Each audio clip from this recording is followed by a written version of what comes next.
Hello दोस्तों, एक बार फिर से आप सभी का हमारे चैनल स्मार्ट लर्निंग पॉइंट में स्वागत है। दोस्तों, अगर आप हमारे चैनल पर नए हैं तो जल्दी से हमारे चैनल को करें सब्सक्राइब, साथ में करें बेल आइकन को प्रेस, जिससे आप सभी को सारे न्यू वीडियो के नोटिफिकेशन हमारे मिलते रहें। दोस्तों, यहाँ 10th क्लास का बहुत ही मोस्ट इंपॉर्टेंट क्वेश्चन लेकर आए हैं। दोस्तों, मंजिल अधिक है और रास्ता मुझे तय करना है। दोस्तों, आप सभी को तय करना है। दोस्तों, तो इसी हिसाब से आप लोग अपना स्टडी कैसे बनाएं दोस्तों, और समय बहुत कम है दोस्तों।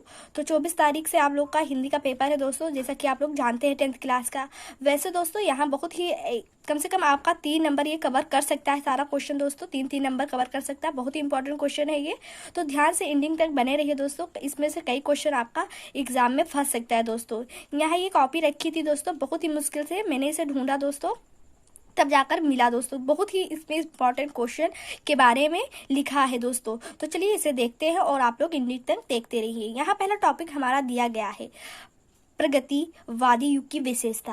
तो इसमें से 4 टॉपिक दिया गया दोस्तों। चारों टॉपिक में अगर आप 2 ही टॉपिक याद कर लेते हैं तो बहुत अच्छी बात है दोस्तों। तो यहाँ दिया गया है दबे कुचले शोषित वर्ग की पीड़ा का चित्रण। आप लोग इसे टॉपिक में लिखिएगा तो ज़्यादा नंबर अच्छे से पास जाएंगे दोस्तों। टॉपिक में रहता है कि सारी बात अलग अलग और अच्छे से क्लियर हो जाती है।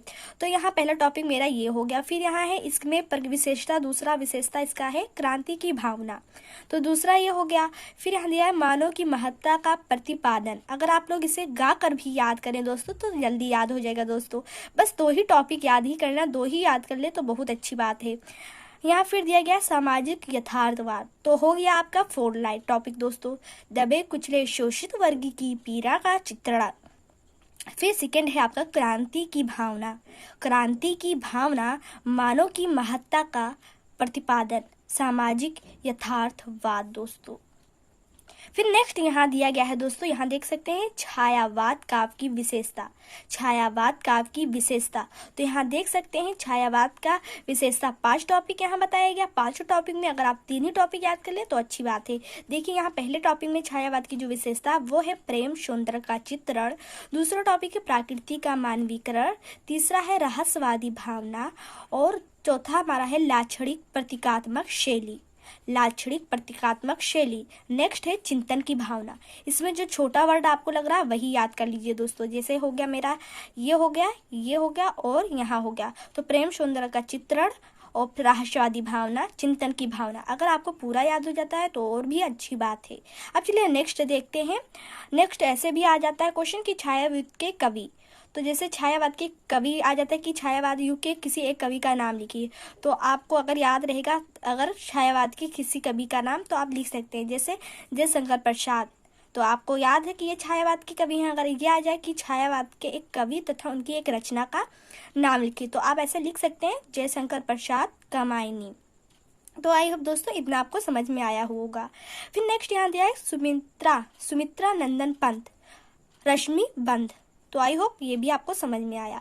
इसे आप लोग अच्छे से दोस्तों अच्छे से क्लियर, अब लिखने के तो टाइम नहीं है आप लोग के पास दोस्तों, बट आप लोग इसे कम से कम एक दिन में 1-2 बार इस वीडियो को सुन लिया करिए दोस्तों, जिससे आप लोग के दिमाग में ये फिट अच्छे से हो जाएगा, आप लोग को याद हो जाएगा। तो चलिए नेक्स्ट यहाँ दिया गया है प्रगतिवाद के कवि। अब प्रगतिवाद के कवि को भी जानना बहुत ही इम्पोर्टेंट है दोस्तों। तो यहाँ दिया गया नागार्जुन जो है हमारे, वो प्रगतिवाद के कवि हैं। उनकी जो रचना है वो है प्यासी पथराई आंखें। फिर नेक्स्ट यहाँ दिया गया है आपका निराला। निराला भी प्रगतिवाद के ही कवि हैं। अनामिका, कुकुरमुत्ता, बेला, अर्चना इनकी याद रचनाएं हैं। ये आप सबका दोस्तों ये अलग अलग दोस्तों रचनाएं दिया गया है, आप कॉमा देख सकते हैं यहाँ। फिर नेक्स्ट आपका दिया गया है दिनकर। यहाँ है हुक्कार, उर्वशी, चक्रवाल और रेणुका। तो ये किसका है हमारा रचना, दिनकर का है। और दिनकर किस प्रगतिवाद के कवि हैं, प्रगतिवाद के कवि हैं। आई होप इतना आपको समझ में आया होगा। चलिए नेक्स्ट टॉपिक देखते हैं कि नेक्स्ट टॉपिक हमारा क्या है दोस्तों। फिर यहाँ दिया गया है नेक्स्ट टॉपिक में आपका नेक्स्ट इंपॉर्टेंट क्वेश्चन, स्मरण लेखकों के नाम लिखिए दोस्तों। जिस हिसाब से दोस्तों आप देख सकते हैं कि कॉपी कितनी पुरानी है दोस्तों, और उसी हिसाब से ये क्वेश्चन बहुत इंपॉर्टेंट है। इसका हालात ही बता रहा है कॉपी का कि याद करने वाला इसे कितने अच्छे तरीके से याद किया होगा दोस्तों।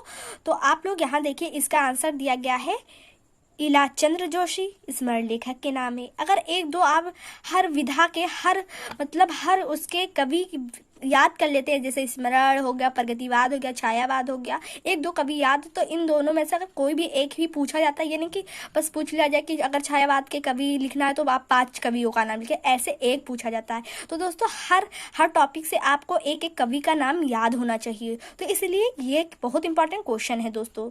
तो यहाँ देखिए, यहाँ दिया गया है राम वृक्ष बेनीपुरी, स्मरण लेखक के क्या है, निम्नलिखित नाम है। फिर यहाँ नेक्स्ट है महादेवी वर्मा, भी आपके स्मरण लेखक में ही आती हैं दोस्तों।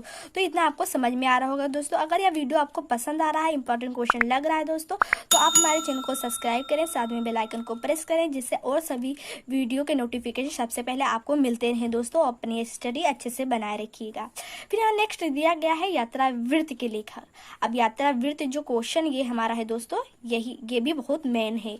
तो इसमें है जैसे यात्रा वृत्त के लेखक में होगा विनय मोहन शर्मा हो गए, राहुल सकृत्यायन हो गए, मोहन राकेश हो गए दोस्तों। तो ये हमारे यात्रावृत्त के लेखक हैं। अब याद करने का ट्रिक ऐसे, अगर आपके क्लास में कोई मोहन नाम का व्यक्ति होगा तो विनय मोहन शर्मा हो गया, मोहन राकेश होगा तो मोहन राकेश से होगा, राहुल होगा कोई तो राहुल सकृत्यायन के। तो ये लोग किस दोस्तों किस उसके कवि हैं, लेखक यात्रावृत्त के लेखक है दोस्तों। तो ऐसे आप ट्रिक लगाकर, थोड़ा दिमाग लगाकर अगर याद करेंगे तो जल्दी याद हो जाएगा।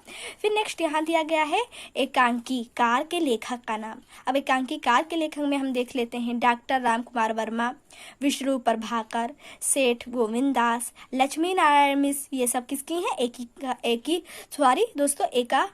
कार लेखक का नाम है दोस्तों।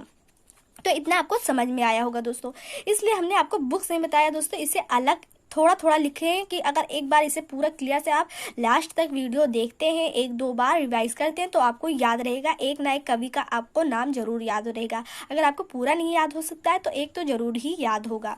फिर यहाँ नेक्स्ट दिया है, आप लोग देख सकते हैं दोस्तों, ये सेठ गोविंद दास हो गए, लक्ष्मी नारायण मिश्र हो गई, डॉक्टर राम कुमार वर्मा हो गए। ऐसे इसमें कई लेखक ऐसे होंगे जो आपके रिलेशन में या आपके रिलेटिव में ऐसे होंगे कि उनका नाम इसमें मिलता होगा या इसमें कहीं नाम होगा। तो आप लोग ऐसे ट्रिक से दिमाग लगाकर याद कर सकते हैं दोस्तों। एक ही चाहे याद कर लीजिए, बट याद कर लीजिए, एक ना एक दोस्तों याद करते रहिए। फिर यहाँ दिया है रिपोर्टाज लेखक। अब रिपोर्टाज लेखक कौन है, तो रिपोर्टाज भी हमारा एक प्रकार का लेखक दोस्तों होता है, जो कि उनके अंतर्गत इतने नाम आते हैं। कई नाम होते हैं बट मैंने यहाँ आपको 2 ही नाम, बहुत ही इजली नाम यहाँ आपको बताने की कोशिश की है दोस्तों। तो यहाँ विष्णु प्रभाकर जो है हमारे, वो हमारा रिपोर्टाज लेखक के होंगे दोस्तों। और विष्णु प्रभाकर जो है वो भी एकांकी कार के भी लेखक हैं। तो यहाँ देख सकते हैं विष्णु प्रभाकर का नाम 2 जगह यूज हुआ है दोस्तों। तो इतना आपको समझ में आया होगा। फिर यहाँ दिया है प्रभाकर माचवे। तो इनके लास्ट वाले नाम से आप अगर ये याद है तो लास्ट वाला नाम रख देंगे, लास्ट वाले वो नाम को आप फर्स्ट रख देंगे, और जो आपका ये है बस आपको लास्ट में यही याद करना रहेगा, माचवे। तो प्रभाकर माचवे। तो रिपोर्टाज लेखक का भी आपको नाम याद हो गया होगा।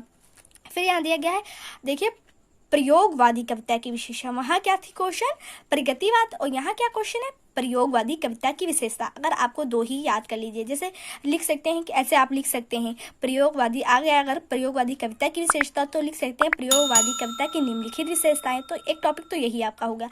फिर दूसरे में लिखेंगे जैसे मुक्तक शैली का प्रयोग, छंद योजना में नवीनता, कुंठा और निराशा का स्वर। तो ऐसे आप लिख देंगे, 3 टॉपिक लिख देंगे, ज़्यादा नंबर का नहीं होता, बस 2-2 3-3 ऐसे नंबर का आता है। तो आप 1-2 टॉपिक ऐसे लिख देंगे दोस्तों पॉइंट बनाकर, तो आप पूरे फुल मार्क्स पा जाएंगे इस पे। तो यहाँ फिर दिया गया है लास्ट वाला नवीन बिंब एवं नवीन प्रतीक का मोह। तो इतना आपको समझ आएगा। अब चलिए नेक्स्ट देखते हैं, नेक्स्ट हमारा कौन सा टॉपिक है। देखिए दोस्तों नेक्स्ट टॉपिक ये बहुत इंपॉर्टेंट क्वेश्चन है दोस्तों। जैसा कि आप लोग देख सकते हैं 2010, 11, 12, 13, 14, 15, 16, 17, 18, 19, 20 लगातार कैसे ये क्वेश्चन पूछा गया है एग्जाम में दोस्तों। बहुत ही इंपॉर्टेंट है, यहाँ आप देख सकते हैं दोस्तों। ये देखिए बहुत ही मोस्ट इंपॉर्टेंट क्वेश्चन है दोस्तों, बहुत ही मोस्ट इंपॉर्टेंट। तो चलिए दोस्तों, यहाँ दिया गया है रीतिकाल की प्रमुख प्रवृत्तियों का या विशेषताओं पर संक्षेप में प्रकाश डालिए। तो जैसे कि हमने बताया था कि टॉपिक डाल के लिखेंगे तो अच्छा रहेगा। अब पूरा पोथा ना गाइए दोस्तों, बस आप लोग क्या उसको बिंदु वाइज बिंदु लिख सकते हैं। जैसे यहाँ है रीतिकाल की प्रमुख विशेषताएं निम्नलिखित प्रकार से। जैसे कि अभी हमने आपको फर्स्ट इधर हमने बताया था, तो उसी प्रकार से इधर है रीति या लक्षण ग्रंथों की रचना, श्रृंगार रस की प्रधानता, क्या श्रृंगार रस की प्रधानता। फिर यहाँ थर्ड है मुक्तक काव्य की प्रमुखता। चौथा है अश्रदाताओं की प्रशंसा, पांचवा है प्रकृति का उद्दीपन रूप में चित्रण। आपका यहाँ 6 वाला है दोहा, सवैया, कवित्व, छंदों की प्रचुरता। फिर लास्ट यहाँ है ब्रज भाषा का चरम उत्कर्ष। तो जैसा कि दोस्तों यहाँ एक और यहीं इसी से मैंने एक क्वेश्चन यहाँ बहुत इंपॉर्टेंट बना दिया है, जैसे भूषण और बिहारी इस युग के 2 प्रमुख हैं। अगर आपसे पूछ लेता है रीति काल के प्रमुख 2 कवियों का नाम बताइए, तो आप क्या लिख सकते हैं, भूषण और बिहारी इस युग के 2 प्रमुख कवि हैं। तो आप लिखेंगे भूषण और जो बिहारी हैं वो हमारे रीति काल के कवि हैं दोस्तों। तो इतना आपको समझ में आएगा। अब जो इसमें से आप सभी को दोस्तों जो ईजी वर्ड लग रहा है, ईजी लाइन या ईजी स्टेप लग रहा है, उसे आप लोग याद कर लीजिएगा दोस्तों। तो आई होप दोस्तों इतना आपको समझ में आया होगा। आपको यहाँ ग्रामर से आप ग्रामर ही स्टडी अच्छे से करके आप लोग अच्छा मार्क्स पा सकते हैं हिंदी में दोस्तों। अगर आपको टॉप करनी है दोस्तों तो और भी अच्छे से डीपली आपको पढ़ना पड़ेगा। तो चलिए दोस्तों अब नेक्स्ट क्वेश्चन देखते हैं कि नेक्स्ट क्वेश्चन हमारा जो है कि हर साल आता है। तो चलिए नेक्स्ट क्वेश्चन को भी देख लेते हैं। देखिए दोस्तों नेक्स्ट क्वेश्चन अब जो है व्याकरण का, वो नेक्स्ट क्वेश्चन रस से है। तो रस में ये आता जरूर है हास रस की परिभाषा। तो हास रस की परिभाषा आता है तो आप लोग क्या लिख सकते हैं, किसी व्यक्ति के वृत्ति, आकार, वेशभूषा या विकृति, मतलब उसका जो आकार है जैसे बेढंगा है या कहीं से कुछ ऐसी इमेजिंग कर लीजिए, कुछ ऐसा है उसका विकृति, आकार या वेशभूषा ऐसा है कि, और जो उसकी वाणी और चेष्टा आदि से हास रस उत्पन्न होता है तो उसे हास रस कहते हैं। जैसे कोई अलग भाषा में बोलता है जिसे आपको नहीं समझ में आया, उसकी भाषा से आपको हंसी प्रकट हो रही है तो हास रस की उत्पन्न होता है दोस्तों वहाँ। तो इसी को हम कहते हैं हास रस। तो इसी को हमने अच्छे ढंग से इसे लिखा है कि इसे डिफिनेशन की तरीके से लगे। तो यहाँ किसी व्यक्ति के विकृति, आकार, वेशभूषा, वाणी और चेष्टा आदि से हास रस उत्पन्न होता है उसे हास रस कहते हैं, तथा की या इसका अस्थाई भाव हास्य है दोस्तों। इसका या हास्य तो ये है, पर इसका अस्थाई भाव क्या है यहाँ आप देख सकते हैं, हास्य दोस्तों। फिर नेक्स्ट देखिए इसका जो यहाँ एग्जाम्पल है दोस्तों, यहाँ इसका उदाहरण हम देखेंगे कि क्या है दोस्तों। तो देखा सबने चिड़िया खाना, सुना चीखना और चिल्लाना, धवल टोपियां फेंक रहे थे, मसलन गधों से रेक रहे थे, धोती कुर्ते में थे, हाथी स्वर उठे जिनके साथी। दोस्तों अगर आपको ये बड़ा लग रहा है दोस्तों तो इसके लिए भी हम यहाँ लेकर आए हैं दोस्तों, इससे भी इजी उदाहरण एग्जाम्पल लेकर आए हैं। आप इतना ही लिख दीजिएगा, हाथी को दंगा भय और नंगा के विवाह में। बस ये इतना ही इसका एग्जाम्पल है दोस्तों। अगर आपको ये बड़ा लग रहा है, आप नहीं लिख सकते, ये नहीं याद हो सकता है दोस्तों, तो आप लोग ये छोटा वाला याद कर सकते हैं। अब नेक्स्ट क्वेश्चन देखेंगे। नेक्स्ट क्वेश्चन हमारा इंपॉर्टेंट कौन सा है, तो यहाँ देख सकते हैं करुण रस है। तो किसी प्रिय व्यक्ति के चिर विरह अथवा मरण से उत्पन्न होने वाली शोक आदि भाव को हम करुण रस कहते हैं। इसका अस्थाई भाव शोक है।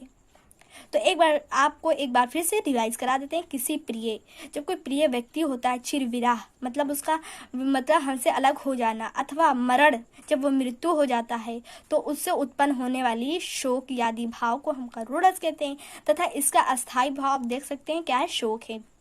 तो इसका एग्जाम्पल आप देख सकते हैं। यहाँ हम आपको यहाँ 2 एग्जाम्पल, एक थोड़ा सा लॉन्ग बताएं, थोड़ा शॉर्ट एग्जाम्पल बताएं। तो शॉर्ट वाला एग्जाम्पल है ब्रज के बिरही लोग दुखारे, और या तो आप लोग ये याद कर सकते हैं, या देखिए या यहाँ याद कर दिया गया है दोस्तों। ये वाला आपको अगर इजी लगा तो ये याद कर सकते हैं। देखिए मणि खोई भुजंग सी जननी, फंसा पटक रही थी शीश, अंधी आज बनाकर मुझको क्या न्याय तुमने जगदीश। आपको इस दोनों एग्जाम्पल में जो आपको इजी एग्जाम्पल लग रहा है दोस्तों वो याद कर सकते हैं। तो चलिए अब नेक्स्ट देखते हैं, नेक्स्ट हमारा क्या है दोस्तों। नेक्स्ट यहाँ आपका आ गया है छंद। तो छंद में सोरठा और ओला आता है। तो सोरठा और ओला अगर आपको याद है तो आप पूरा अगर व्याकरण में ही नंबर उठा लेते तो कम से कम 45 और 50 नंबर तो व्याकरण का ही हो गया। तो सोरठा का यहाँ डिफिनेशन देखेंगे क्या है। यहाँ है अर्धसम मात्रिक छंद है, इसके पहले और तीसरे चरणों में 11-11 मात्राएं तथा द्वितीय और चतुर्थ चरण में 13-13 मात्राएं होती हैं। आप इतना ही बस लिख सकते हैं। अगर आपको थोड़ा और बड़ा लिखना है तो ऐसे लिख सकते हैं। और भी पहले और तीसरे चरण के अंत में गुरु लघु होता है, दूसरे और चतुर्थ चरण के अंत में तुक समान होते हैं। ये दोहे का उल्टा होता है। एग्जाम्पल आप क्या लिखेंगे, कुंद इंदु सम दे, उमा रमन करुणा अयन, जाहि दीन पर ने करहु कृपा मर्दन मयन। तो इसका एग्जाम्पल है। अब दूसरा भी एग्जाम्पल लेकर हमने यहाँ आपको बताया है दोस्तों, जिसे आपको ईजी अगर लगे वो एग्जाम्पल। यहाँ हमने आपको 2 ऑप्शन दिया है दोस्तों। जैसे यहाँ दूसरा है, जो ही सुमिरत सीधी होए, गणनायक करीवर बदन, करहु अनुग्रह सोई, बुद्धि राशि शुभ गण सदन। तो 2 ऑप्शन है, दोनों ऑप्शन में जो आपको अच्छा एग्जाम्पल लगे वो याद कर सकते हैं। फिर नेक्स्ट आपका यहाँ दिया गया है रोला। तो रोला भी आपका आता है दोस्तों, जैसा कि आप लोग जानते होंगे हाफ ईयरली एनुअल एग्जाम में आपका और प्री बोर्ड में जरूर आया होगा। तो इससे जब आप लोग जानते हैं आता है तो क्यों नहीं अच्छे से याद कर लेते।